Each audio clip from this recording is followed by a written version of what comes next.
back to the Mustang Blueprint. I am your host, Morgan Muller, and I am here today with John Sterner. And today we're going to be talking a little bit about growth mindset. John, thank you for coming on and talking with us. You bet. Thanks for having me. Yeah. So my first question for you is, what is your definition of a growth mindset? Ooh, that's a really good question. Growth mindset, I always goes back to the, now I can't remember the name of the movie. Disney, it's a Disney cartoon where they go back in time and he wants to meet his dad and his mom. Meet the Robinsons. Meet the Robinsons, yes. Oh that's my gosh, it. I love that and, movie. And Walt Disney was the guy that they used the quote from, and it's keep moving forward. That's kind of the idea of a growth mindset, is that if you fall down, you pick yourself up and you learn from why you fell down, and then you just keep going. So I think that the ability to have a growth mindset and think that way means that you never get bogged down. You never allow things to cause you to go backwards, that you are always thinking of ways to find the solution. And I tell students that, or athletes that will come up to me and say, well, I can't do this and I can't do that. And I'm like, hey, you're just giving me problems. I need solutions. So finding solutions and finding new ideas is kind of that growth mindset. So that's kind of what I play around with. When I think of growth mindset, I think of someone that's problem solving, think of someone that's always looking at the glass, maybe a little more half full than half empty. Yeah. Yeah. So when it comes to your personal growth mindset, have there been any challenges where it has gone wrong, but it actually turned out for the better?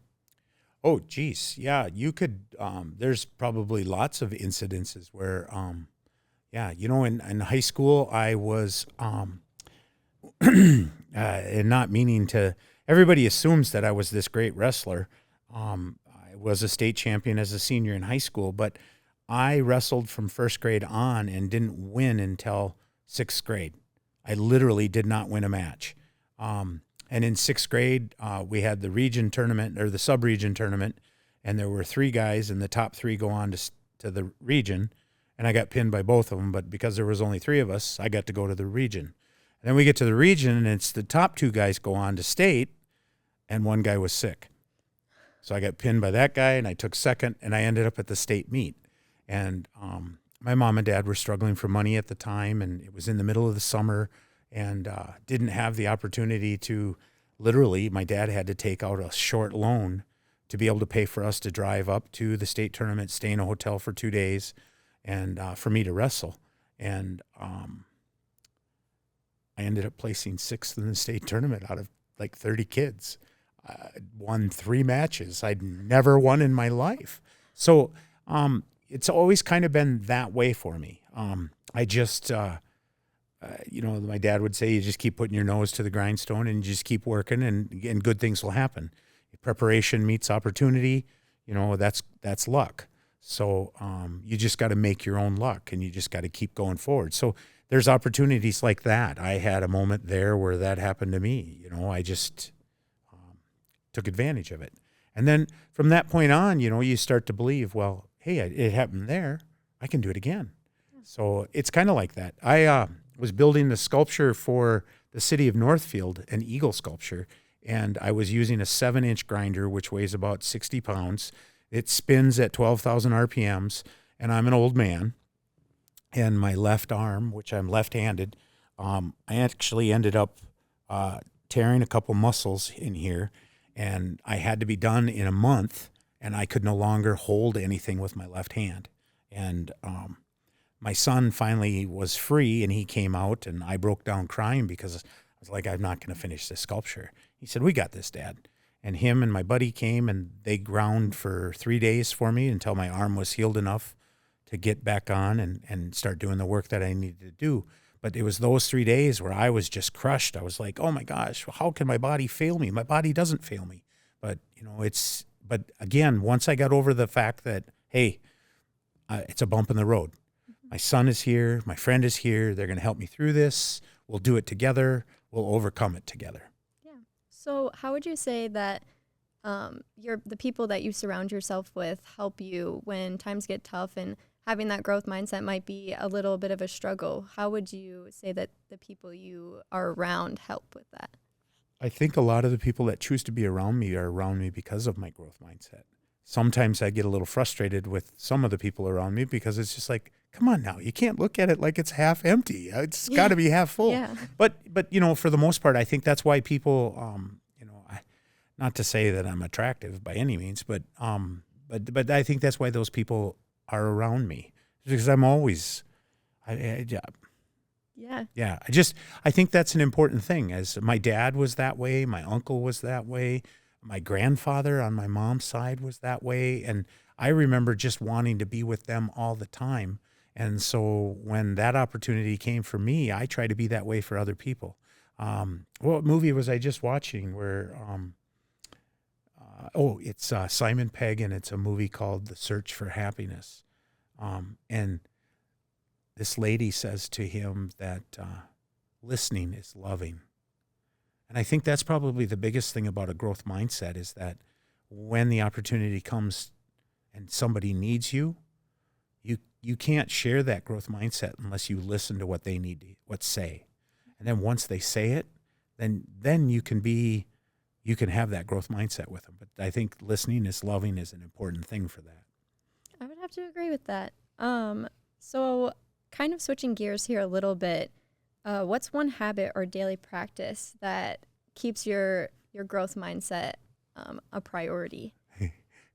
Well, I was always told that if you make your bed every morning, you will be a part of a group that is 90% successful.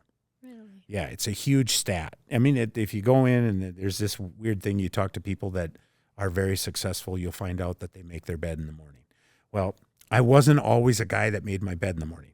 But the one thing that I've discovered is, and I don't have a bed that's necessarily all these sheets and blankets. I just have a cover. But I fold it every morning. It's a part of my daily routine. I fold it every morning and make sure that it's folded. And it's, you get all these things. Woody Hayes always said to be late is to be forgotten. To be on time is to be late. And to be early is to be on time. And I said that backwards. But, it's those kind of things that you have to do. I would rather sit in a chair, and I would love to watch movies all day and eat and eat. But, like I just finished, I installed a sculpture in Northfield, Minnesota on Saturday, 11 feet by 5 feet. I put 504 hours just in that sculpture alone since June. That is awesome. I'd wake up in the morning, have my cup of coffee, and would be watching a little bit of the news. And it's like, well, if I don't go out there and do it now, I'm not going to do it. And then it's not going to be done on time. So it's those little things. When I wrestled in college, my coach told us that if you ran 5 miles every morning, you would never be out of shape in a wrestling match. So I got up every morning and I ran 5 miles. It's that kind of thing. And I still do things like that. That's that mindset that I attack the day with. I love that. I absolutely love that. So kind of jumping gears here again a little bit. I know that your networking is amazing. What advice would you give to somebody who's wanting to strengthen their networking with other people? That's a really good question. The biggest thing is, again, it falls back to loving. Listening is loving, because you have to be honest with the people that you're with, and you just can't choose to have somebody in your life and not really believe in them or care for them. And they can tell when you don't really care for them. So I think the important thing is that you develop that relationship with that person, and you show that person that you really are in their corner and that you're with them all the time. And then you never have not have a network. Yeah. You always have somebody that'll be in your corner because they know you care for them, and because you care for them, they care for you. And I think that's probably how I establish things.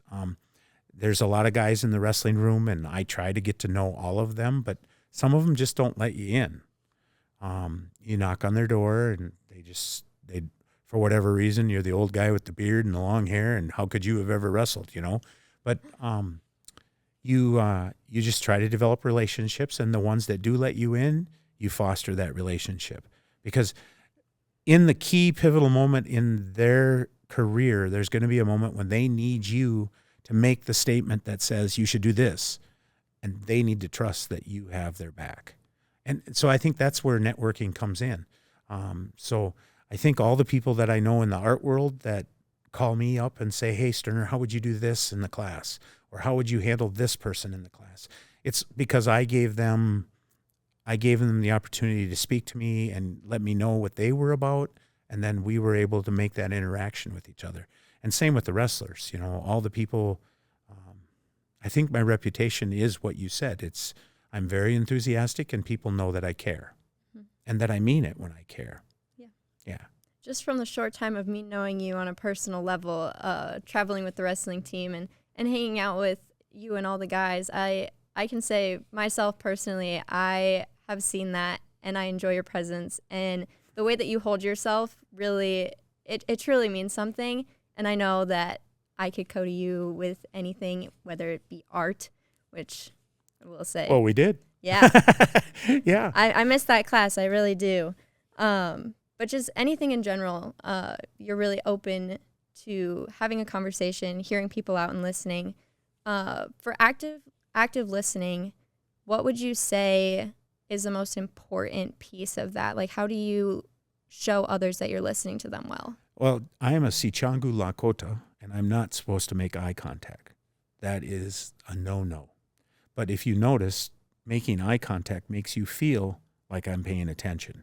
So that's a big deal. I think it is, because you have to let that person know, and not doing things that are distracting.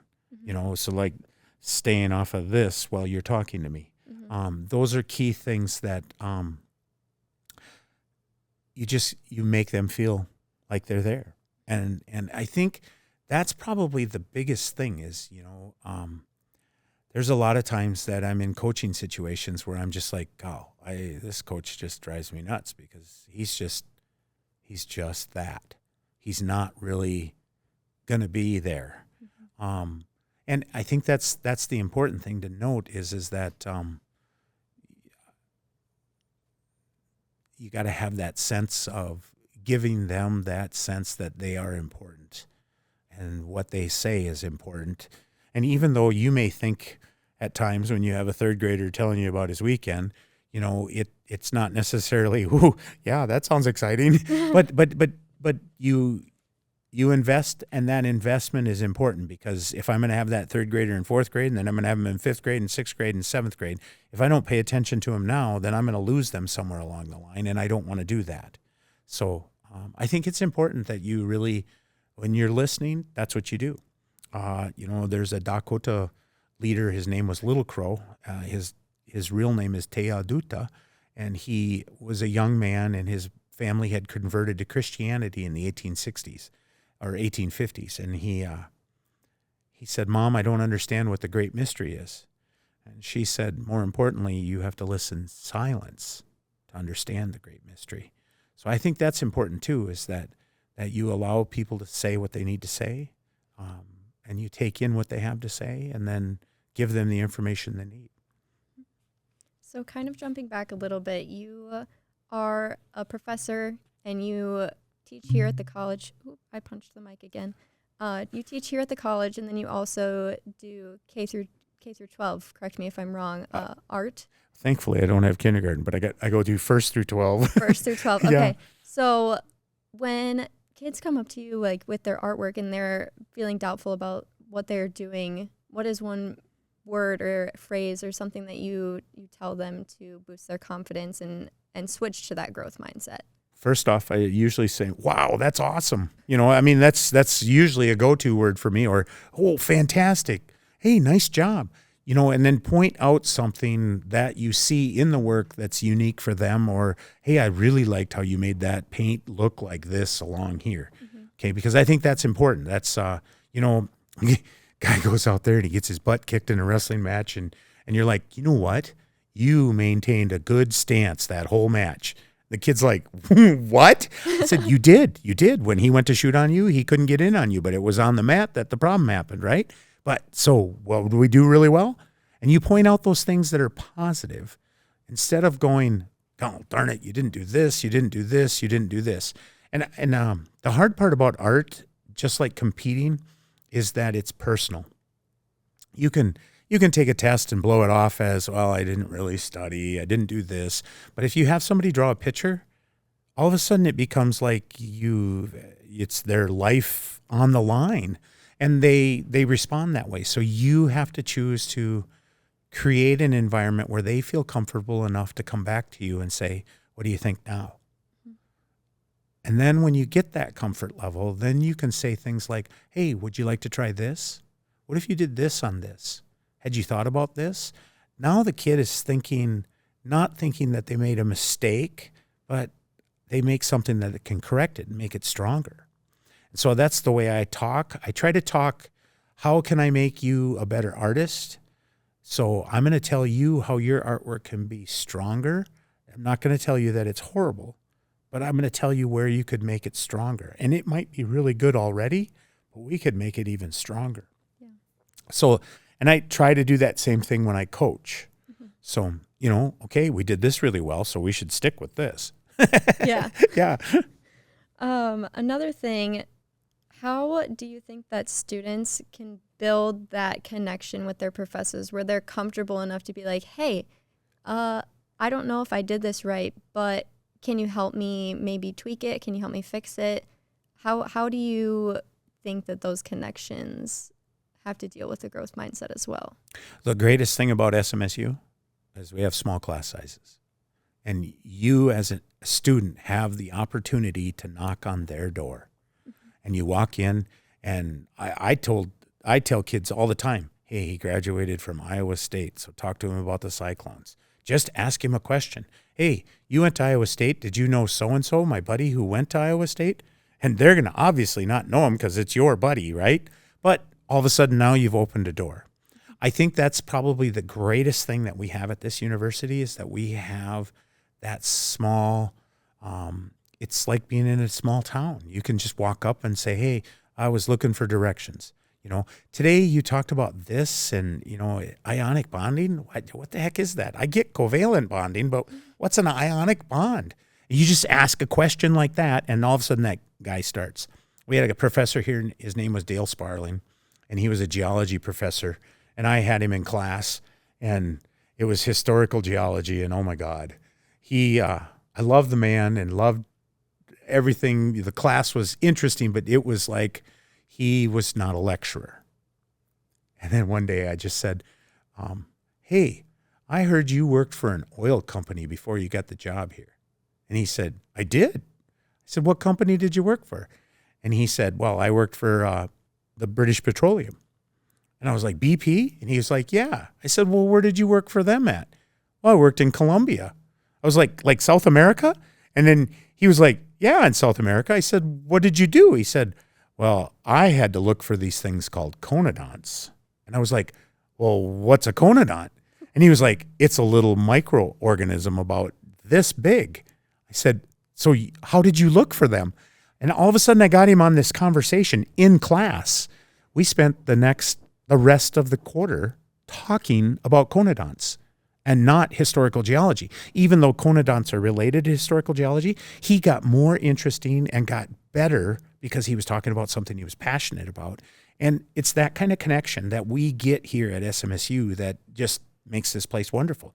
I mean, Candy Noel Stevens was just here and just told me she got to see my mom at a funeral this summer, and it was a bad thing to see her at the funeral, but it was a great thing to see my mom because she's now teaching human relations, and she took human relations from my mom, and she thinks she's gone full circle. And then she told my mom that everything she learned from my mom was so valuable. And then my mom said, well, oh, that was a pleasant surprise. And I mean, this is the connection that we have here at SMSU. Yeah. This is what makes this school, if you talk to anybody that's graduated from here, yeah, it was in the middle of nowhere, but I got to really know my professor, and I got to talk to him, and we did all these cool things, so yeah. To jump shifts again a little bit, I know that from past classes I've had with you, you've said that you didn't start out having the best experience as an artist yourself. and there were some haters. But how would you say that your growth mindset has kept you motivated in coming back and keeping and trying those new techniques and those new things? That's a really good question. I actually quit painting for 30 years. So I paint now, but it wasn't necessarily, I was pretty hurt by the critique that we had. He was a very esteemed professor here. He had galleries in Switzerland, France, Italy, New York, and Philadelphia, and San Francisco.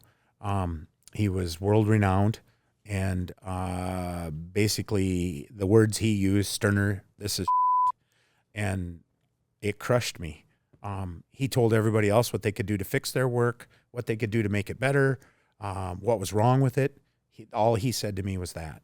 And I had never had anybody be negative in anything with me. Everybody talked about if I was one of those kids that if you said jump, I would ask how high, and I would jump or higher. Yeah. And it just crushed me. I actually quit the class, took an F, and never went back to painting. But the one thing I discovered is that in wrestling here at Southwest, to survive, I had to keep adapting. So I had to keep doing things. The move that I did the best in high school, my freshman year here at Southwest, I blew everybody away with it. But then my second year, everybody stopped it. So I had to figure out a way to get my best move back. So I had to do other things. And so I kept challenging myself, okay, so if this works, why don't I try this? Why don't I try this? So it kind of led me in a direction of where I started to think, what's the worst thing that's going to happen? I'm going to get some guy that tells me that my work is crappy. And then I started having to paint for class when I was teaching and having to show kids. And then I had back surgery because of a wrestling accident. And I was sitting down in the basement in pain. My wife came down and she said, "Hey, here's a paint set and here's your drawing pad. Why don't you paint while you're sitting here instead of doing nothing?" I was like, "Thanks, wife." and it was probably the best thing that happened to me, because then another thing happened where here at work they said, "Well, you wouldn't be able to teach this class because you don't know how to paint." So I was like, you know what? I'm going to prove I can paint. And so then that started me on that ball. And then I started to paint because I had somebody that said I couldn't. Yeah. And once you said that, then that growth mindset comes out. And because I'd had it in place, it fueled my fire. Mm-hmm. Yeah. So what are some simple, well, nothing is ever simple, but what are some ways that you can approach new challenges with curiosity instead of the initial fear? Like fight or flight response ultimately kicks in. If you take a step back, how can you approach it with a growth mindset? Well, look at what you can control. So control the controllables. You can't control the uncontrollables. So if you're in a situation that you're not sure what's happening and you want to run, or you're just, first thing I would look at is, okay, what is the situation? What can I do to make it better right now? Oh, shoot, I got a surprise quiz tomorrow. Okay, well, what can I do? Well, I can actually study. I could sit here and mope, oh my gosh, we're getting a surprise quiz. No, I could be prepared. And then I discovered, I took chemistry here, and in taking chemistry, the first time I took it was a bad situation because I was my senior year of football and all sorts of things. But I didn't put the effort in that I should have put in. And what it meant is that chemistry had to be studied every day. And when I took calculus, the same thing.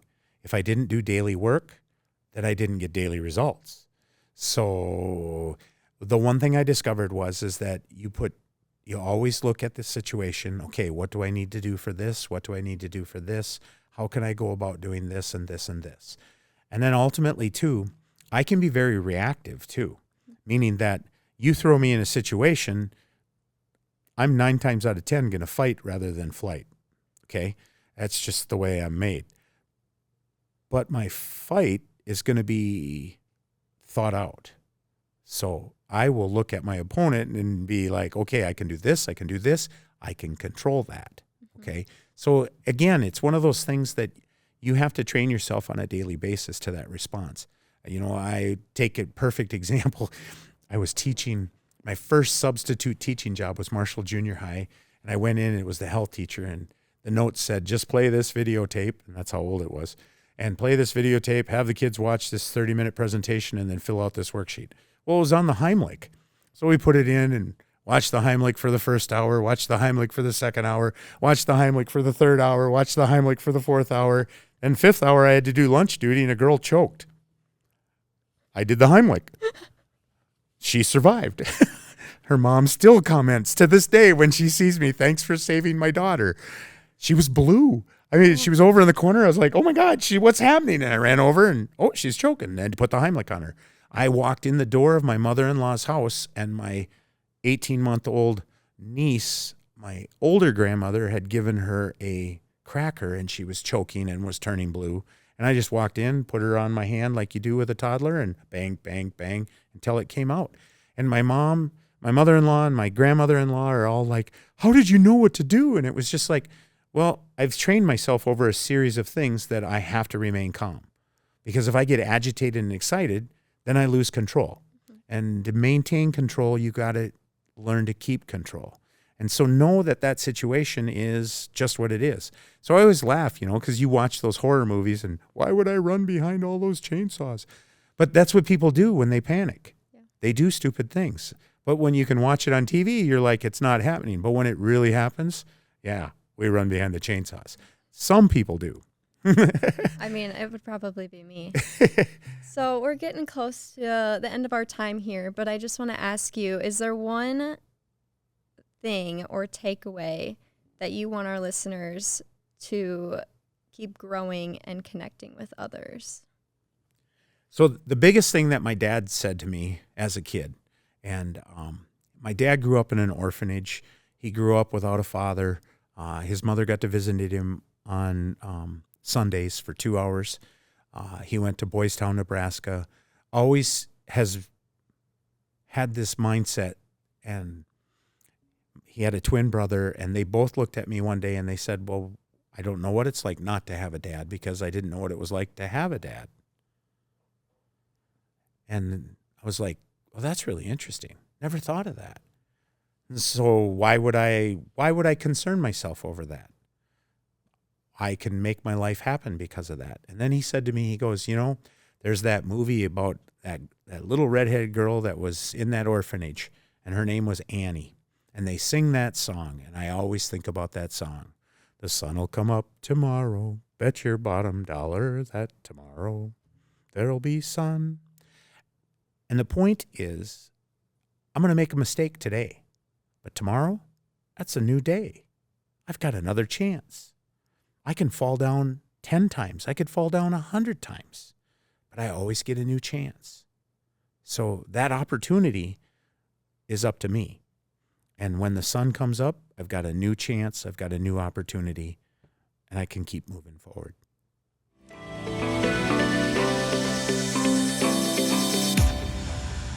A growth mindset would be, I can't hit the rise ball yet. And that piece is so important because you've seen people do it. You know you can do it. You may not know the exact, maybe if it's a little bit in the stance or the hands or where you pick the ball up or all those different things, but at some point you know it's possible.